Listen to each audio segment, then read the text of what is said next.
Gente, segundo um estudo publicado na renomada revista Science, o coronavírus também ataca o intestino, o que explica que 1/3 dos pacientes, pelo menos, apresenta sintomas como náuseas e diarreias.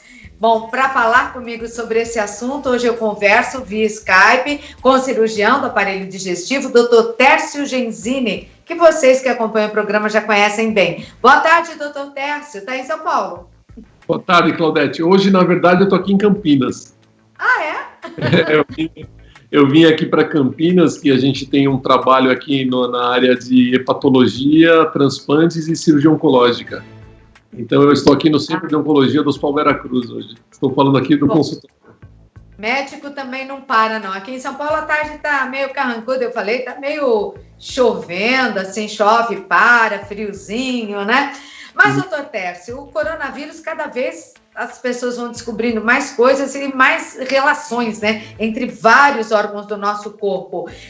O que se sabe até agora sobre essa relação entre a Covid-19, o próprio vírus, o coronavírus e o intestino?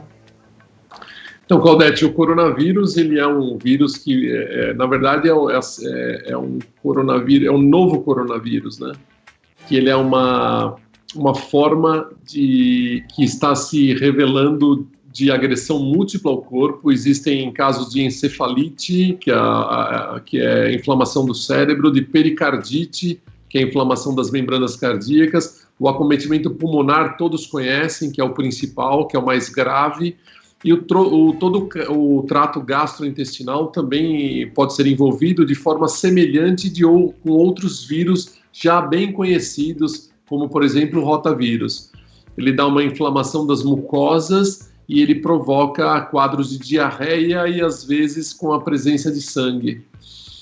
Sabe que quando a gente começou a ouvir falar aqui no Brasil do coronavírus, as primeiras notícias que chegavam mostravam sempre supermercados com as prateleiras onde estavam os papéis higiênicos esgotados, né? Então, a impressão que se tinha é que dava uma diarreia muito violenta. Mas isso nem sempre acontece, então?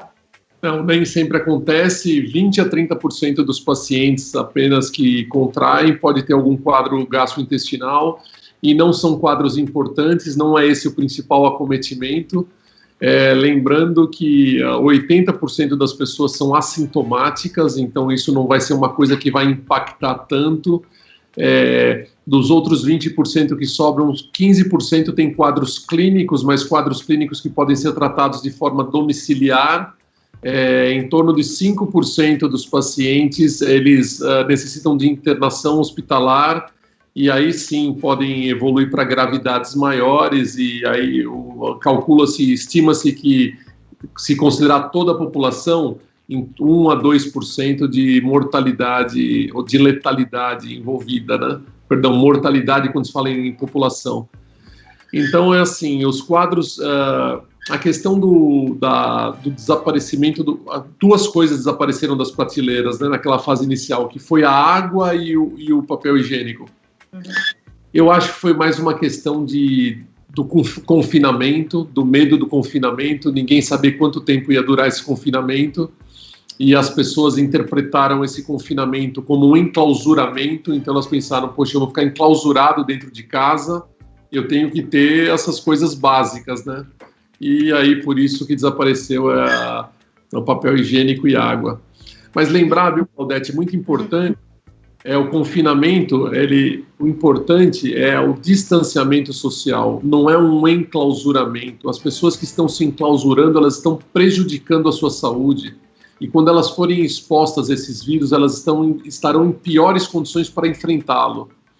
As pessoas têm que se proteger, colocar sua máscara, higienizar suas mãos e fazer a sua caminhada meia hora, 1 hora por dia. As pessoas têm que se expor ao sol, então elas podem sair na rua para caminhar, obviamente vai evitar aglomeração, não vai ficar junto com um monte de outro, não vai combinar isso num grupo grande, não vai se juntar a aglomerações. Quer ir no supermercado ou num local fechado, não entra se estiver cheio de gente, espera esvaziar um pouquinho.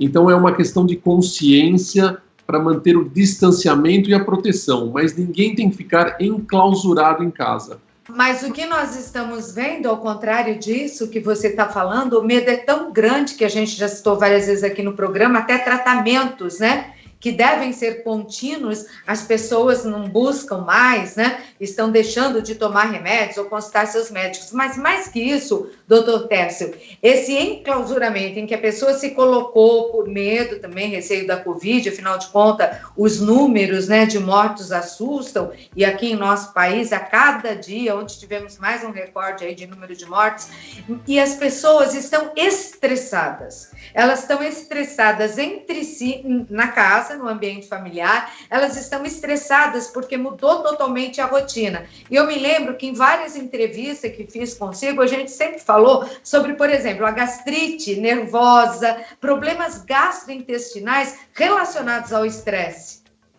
Isso é real que você está falando, Claudete, porque criou-se um pânico, na verdade, e muitas pessoas acreditam que o pânico e o medo vai manter as pessoas em casa, vai fazer com que elas sigam regras. Eu acho que não é isso. A orientação é o melhor para fazer as pessoas seguirem regras, porque o pânico e o medo, inclusive, prejudicam o sistema imunológico, descompensam diabetes, aumentam a pressão. Você falou com muita clareza, pessoas que estão abandonando o tratamento, agora, depois de 3 meses, estão voltando de forma mais grave. Tivemos pacientes que recusou fazer transplante de medo de contrair o coronavírus e pôs a própria vida em risco. E a questão da gastrite, o estômago, sabidamente, é um órgão-alvo. É um órgão-alvo. Assim como o sistema cardiocirculatório quando a pessoa está com um estresse emocional, ela sente taquicardia, a pressão se altera. Na parte gástrica, muda a defesa do estômago e muda a secreção de ácido. Então, é muito comum desenvolver gastrite. E uma outra coisa importante é que um sintoma importante em jovens do coronavírus é a mialgia, que é a dor muscular. E o que eles fazem para tratar isso? Tomam anti-inflamatórios.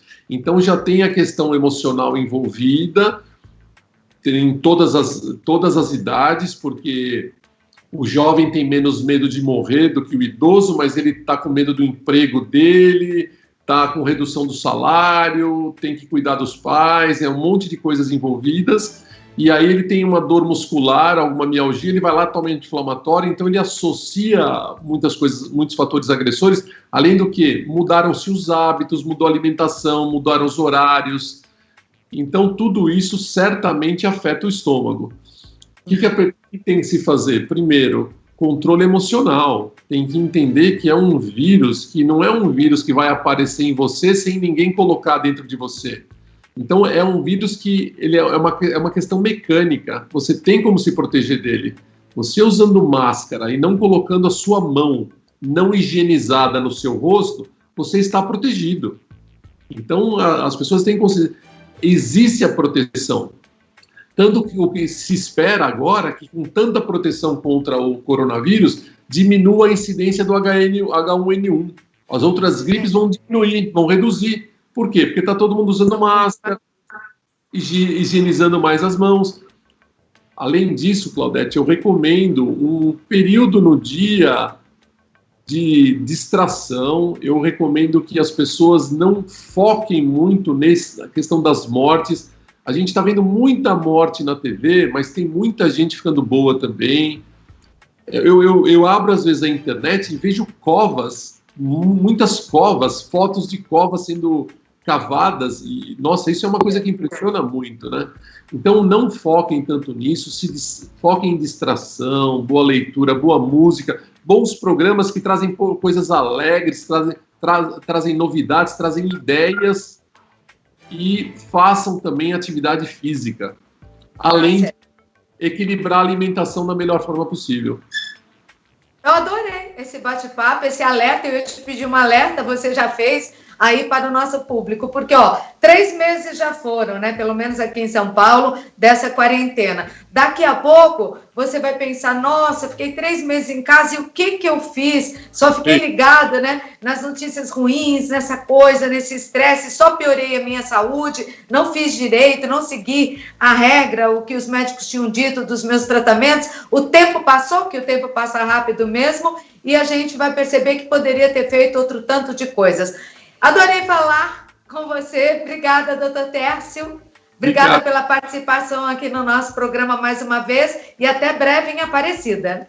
Eu estava com saudades de você, viu? Eu só te vejo pela TV, mas não estava falando com você há algum tempo. Foi um prazer falar com você, viu? Muito obrigado pelo convite. Eu que agradeço. Doutor Tércio Genzini, aí na tela vocês têm, né?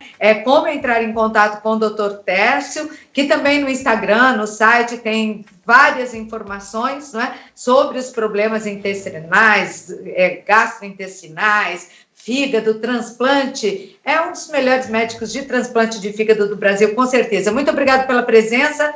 Um beijo, até a próxima. Beijo para você. Tchau. Tchau, tchau.